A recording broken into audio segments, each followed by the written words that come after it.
So I did a post lately about watching your thoughts and canceling negative intrusive thoughts as soon as they come. And one of the examples I gave was thoughts about accidents. And less than 24 hours after I made that post, I hit a curb real bad that it blew out my tire. Well, it could have been worse. And I'm grateful to God that all I had to do was buy new tires and, well, a new rim. But I'll be lying if I say my mind didn't go there.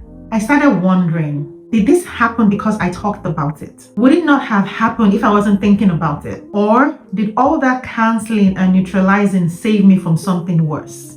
And I don't have a neat answer, but it brought me to something deeper. There's this erroneous belief that when you're serving God and, talking for Him and living for Him, you get targeted more by the enemy. I'm not going to lie and sit here and say I know exactly how that works. But I do know that God delivers us from a lot of unseen evils that we don't even realize. And we usually reference Job a lot when we're thinking along those lines.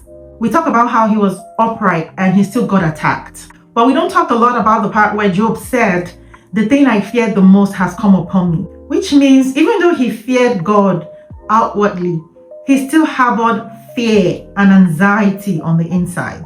And that part really matters. Because that fear and anxiety on the inside is like a scent that literally attracts the very thing we're afraid of. It is what the enemy preys on. Now, knowing this doesn't mean I don't still struggle with that mindset. Like this crazy mindset that serving God makes us more of a target. Or why does it feel like life comes at me hard at the moment I decide to start living for God? But I've gotten to a place where I've decided something. Even if it puts me at a disadvantage, which I don't believe it does, but even if it does, I will still serve God. I will still honor Him. It's like the same Job said, even though He slays me, yet will I trust in Him.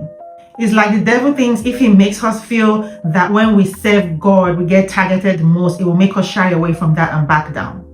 But not me, and I hope not you too. I hope we come to a place like the 3 Hebrew boys who said, our God is able to deliver us, but even if He doesn't, we will not bow down to your gods. Sit with that.